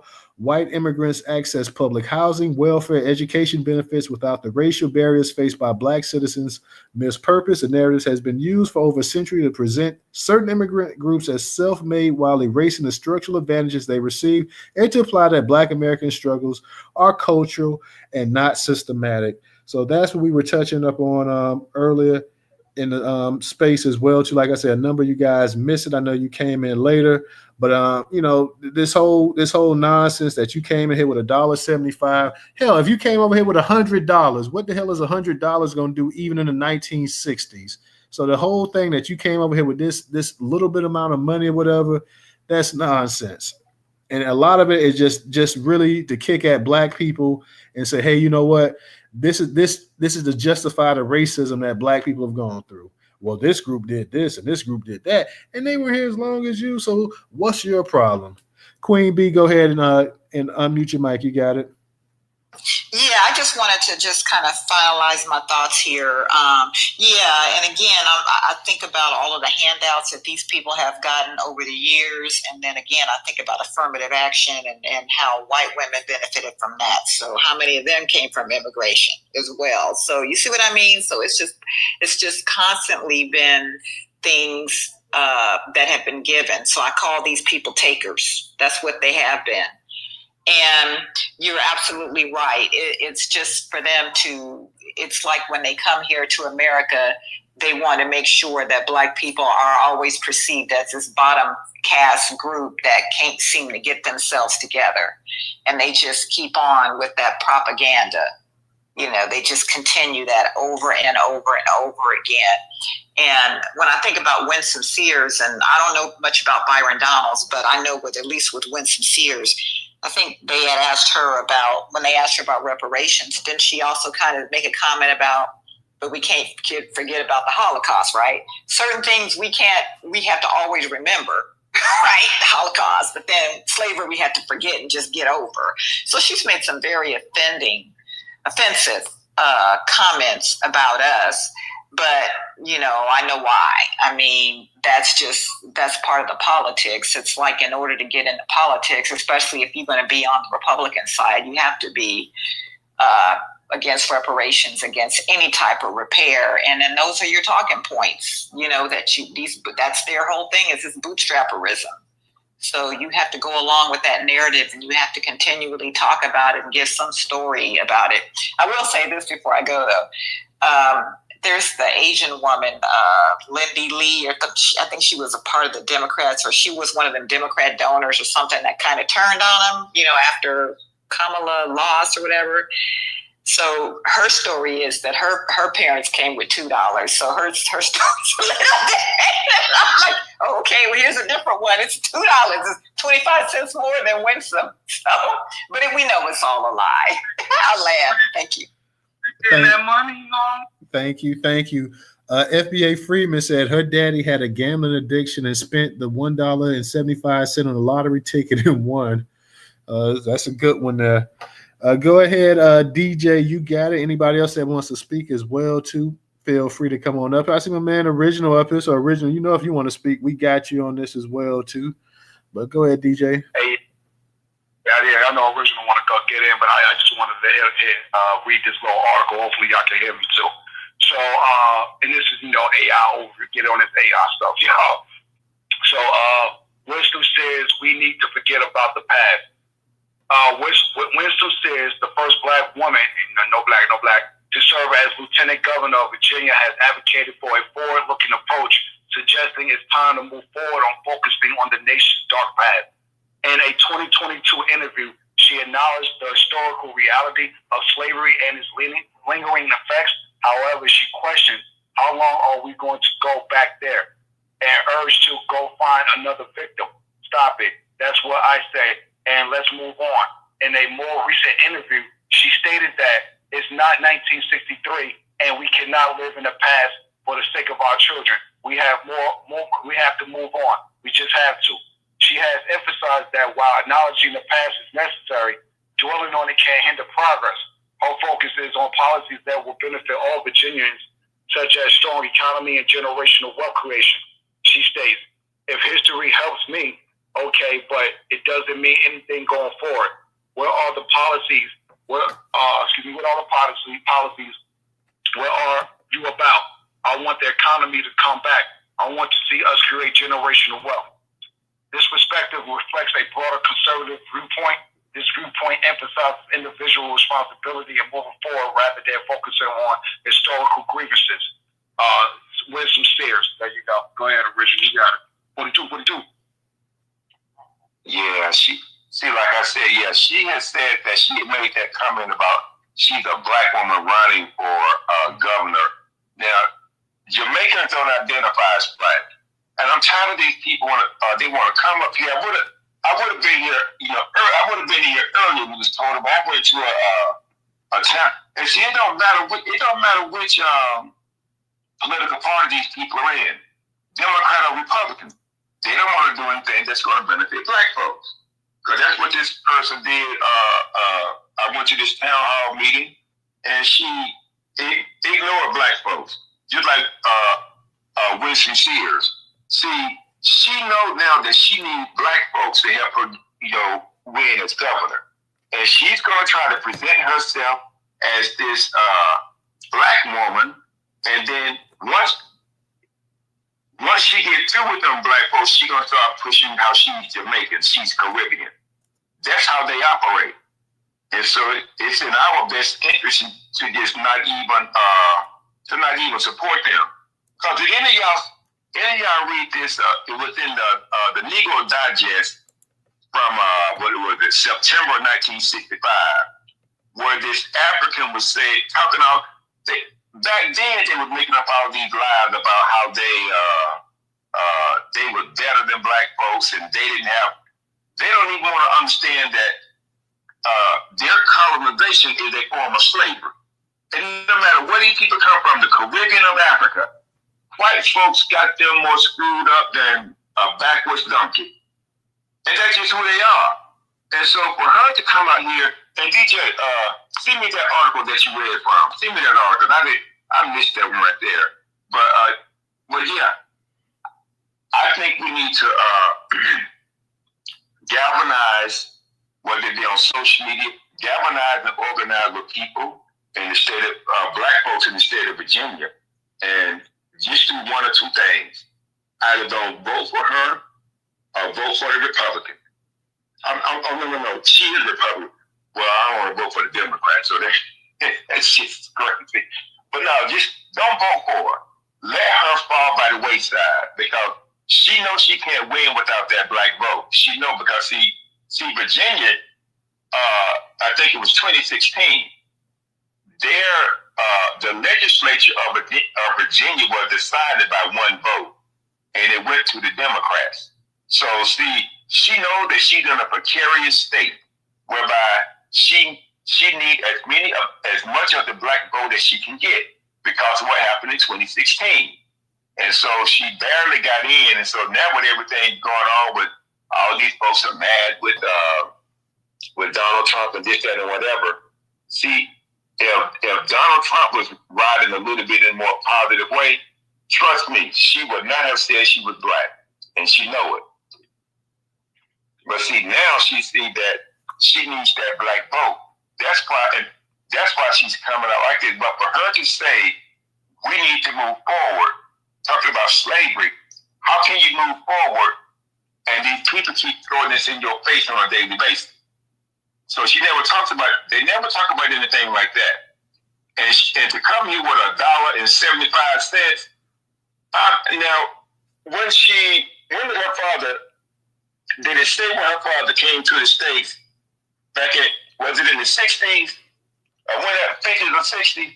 There is no way you came here with you came with $1.75 and you paid your way through school.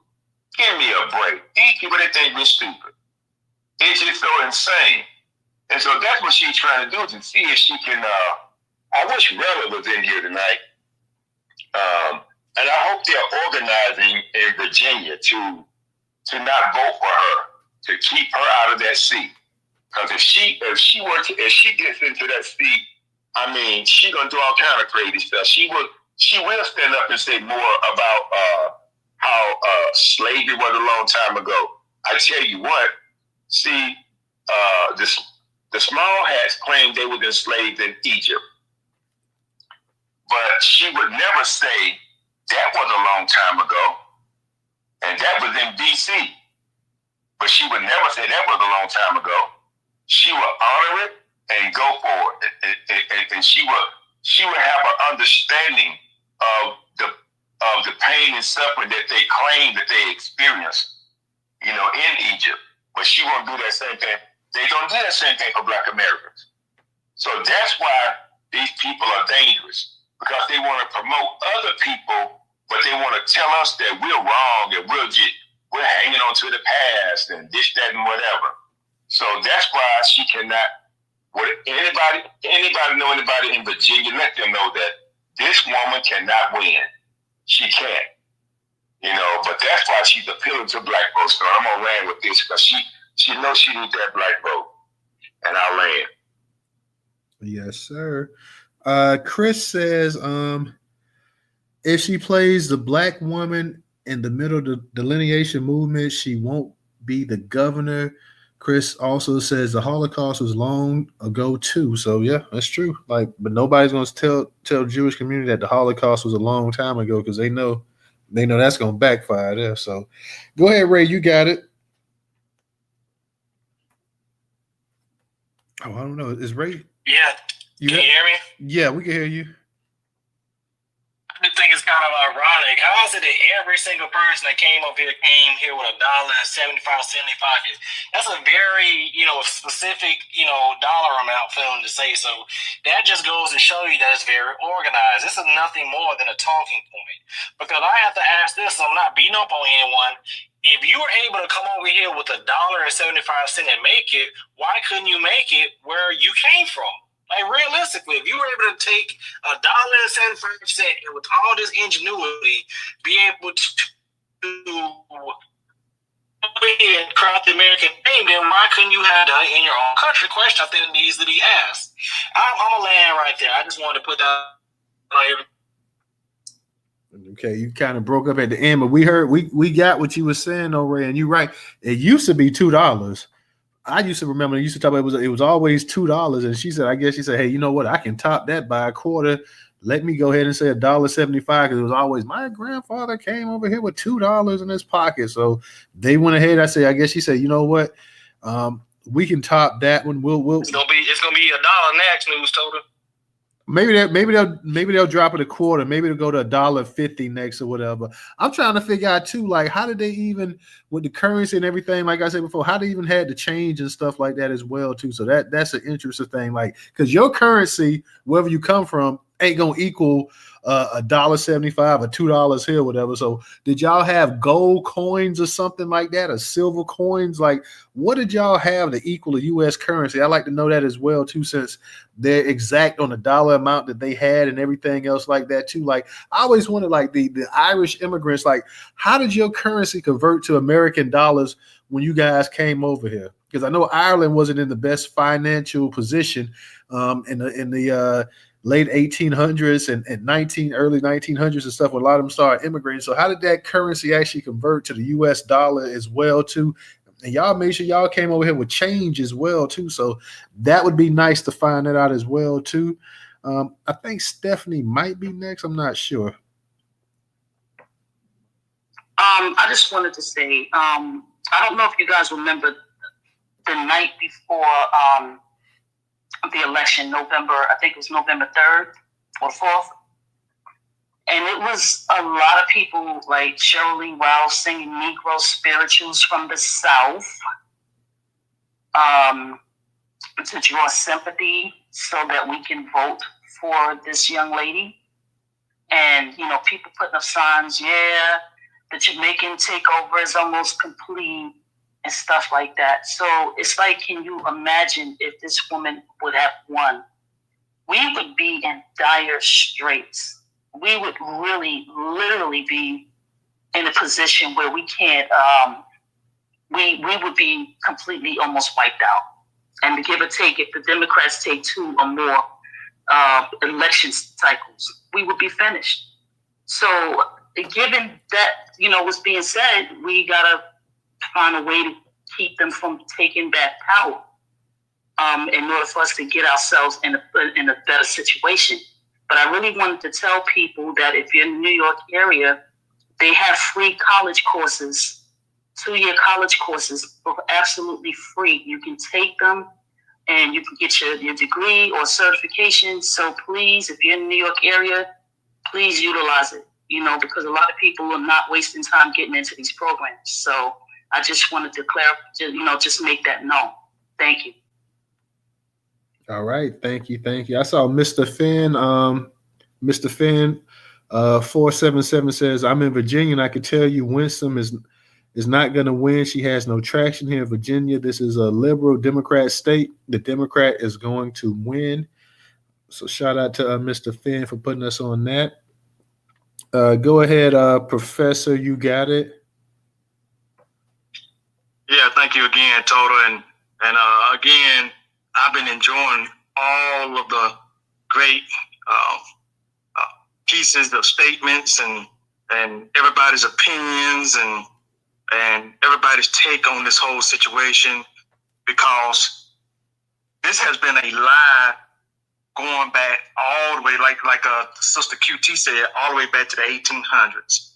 And I want our people to understand that we got to get in front of all of this.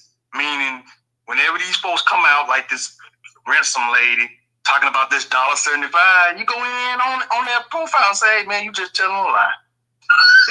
You're lying, and we don't want to keep listening to you. We know you're telling a lie. There's no way you've been coming into this country for all these years. You and these other ones. Yeah, do it for all of them, Professor. The white ones too. When they come up there lying by the tree. Absolutely. Anytime you see any of these profiles that's putting these lies and stories out here about where my grandfather came over here with the shirt on his back or the shirt off his back, whatever. Or my grandfather came over here with a shark in his hand. If you see any of this stuff, man, Tough Taylor right there. Back on a shark. You know what I'm saying? Go in on these people, man. Let these people know you are lying. We know you're lying because Black Americans, we've been in this country for years, and there's no way you can survive off $1.75. You know you're lying. So therefore, hey, I just wanted to say that yes, they are dragging Winsome Sears. I posted in the chat, and you can follow the thread, follow the link.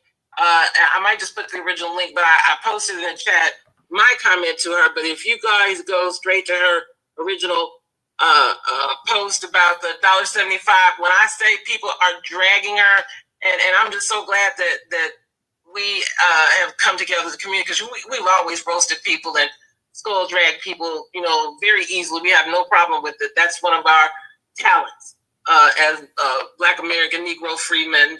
But they are. Oh my God! I got secondhand embarrassment just reading some of the comments. I can only read them in short spurts because it's cringy and it's humiliating, and I'm loving every minute. I'm here for all of it. Thank you. Hey, Yes, look, ma'am. I've been reading some of these comments. They are funny, and I love it. That's what I want our people to continue to do. Winsome, any of them that are immigrants that come out here with these lines and stories and fables and stuff that they like to tell, we're gonna put it to them. We're gonna roast them, just like well, I don't like to talk about this joke anymore, but when Barack Obama roasted Donald Trump, remember in that journalism, what kind of thing is they call that? Some type of journalism dining thing that they hold in Washington, D.C. every year. And Barack Obama roasted Donald Trump. Well, that's how we're going to do these people. We're going to put it on them. I remember that, yes. Yeah, that's how we're going to do these people, y'all. I want us to stay on top of them because we know they lying. And QT, thank you for bringing that out. Because we want to do her. I want to continue to stay on her because she ain't nothing but a lying sack of shit. And any of the rest of them, like that. Who's that other immigrant up there? The governor. Ain't that a governor up there? That's an immigrant. Westmore. I posted it in the chat. I don't know if you're talking about Westmore, but there's that's him. Westmore.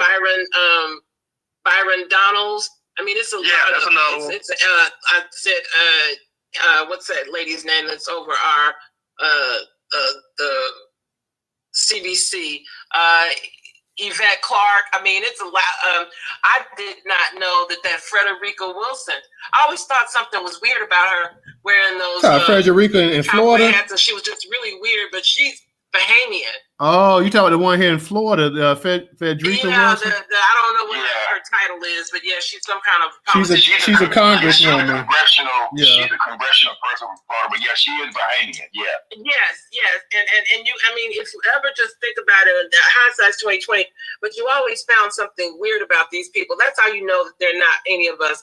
Like that Frederica Wilson, she wore all that clown makeup and wore those cowboy hats with the matching, boots and the whole, and then it sat on top of her head and the ugly wigs, and like Jasmine Crockett is suspect. I'm wondering what her lineage is, and there's just always something very strange about all these people. So if you ever think about it, these, tethers and stuff, and and I wanted to clear it up that we do have allies and immigrants that are down for us and are ride or die for us.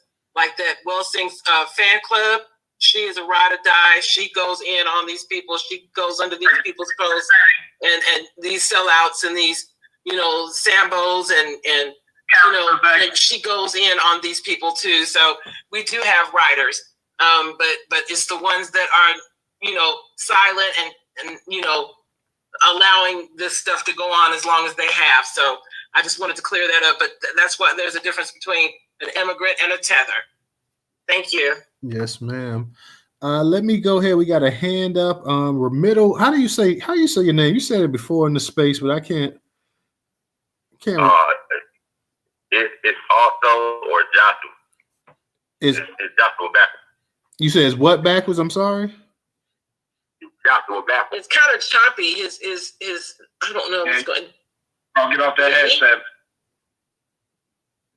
You gotta. Yeah, you can hear me now. Yeah, I can hear you now. What did you say? What did you say it was backwards? Also, or it's Joshua backwards. Oh, Joshua backwards. Yeah. Okay. Well, hey, how you doing, man? You got it. You go ahead and get it in. I'm good. I don't know if this is an obvious question, but what shelter are these people staying in? And like, where are they getting their food from with this $1.75? It's like, it keeps, like, when I hear them, like, all right, so like, what was your situation? Like, let's dive deep in this. Like, what was your first job? You got to remember that. Like, you came over here with $1.75, so you had to know what your first job was. I know you was excited about that. And how was you eating? And how many people did you come with? Like, was people already over here? You moved in with them? Like, let's talk about that. Yeah, I posted in the chat, and I'll post more. It's called, and I've spoken about it before. It's called. They've been doing it since like 18, I think 19 or something. I'm going to post all that in the chat. But it's the first immigrant wave came at 18, I think 19. And they just every 20, 30 years, they'll change it up or whatever. But it's called Resettlement Immigrant or Refugee Resettlement Kit, Resettlement Package, Welcome Package, Relocation, Immigrant Relocation Package. But it includes all the benefits and the government giveaways and goodies. And that's what they've been surviving off of. But they lie and won't say they were getting, food stamps and housing and stuff like that. And you saw it for yourself. Biden just, ripped the whole veil off and just let everybody know, yeah, I'm giving them, they can get free loans, they can get cars, they get a whole apartment unit built for them over there. And I think Minnesota and rent was 2 years free. They got free laptops, free phones, all the food stamps, and everybody. I don't know if everybody remembers that $13,000 receipt that one of the angry cashiers had posted that they were giving them not only cash for age-dependent children, but they were giving them food stamps of up to $29,000. And I was told that it's monthly. I've heard it in several spaces that it was monthly. So, and I had a friend that they cut her stamps down to $29. Black chick. Okay. So, and they did us like that. Then when we go asking for our reparations, what is owed to us, that we worked hard for, and our families and our generations and our ancestors worked for, they, oh no, we can't do it. It's going to break the bank. It's going to bankrupt America. But then they're writing them free checks, giving them motor scooters so they can get these jobs, and then give them free job training. When's the last time did you got a program where you could go and get free, not only free job training, free college, free medical? So that's what it is. It's called immigrant or refugee relocation, resettlement program kit, welcome kit, or welcome program. So just look that up, but I'm going to post as much as I can in the chat. And thank you for letting me speak. Yes, ma'am. Let me get to Ray. All good, sister, for sure. We appreciate you. Hey, just real quick, y'all. Get in the Jumbotron, go across, retweet that information. Get down in the purple field, retweet that information. There's a lot of sub-information we're talking about surrounding this topic. $1.75 coming to America like they Eddie Murphy or something, but they not. Go ahead, Tony, you got it. Yeah, let me go ahead and get to we're not gonna keep it going too much longer because I got to get up early in the morning. So let me get to Ray, and then I'll see if we get to another hand or so in here. But yeah, we're gonna be shutting this down in a second. Ray, go ahead, you got it. So I was just gonna say really quick, man, about that whole $1.75.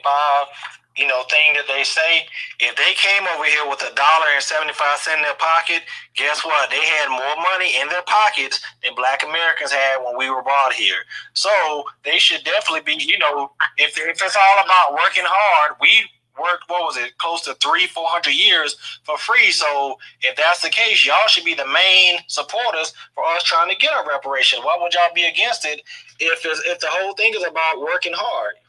And I land there. Yes, sir. Go ahead, DJ.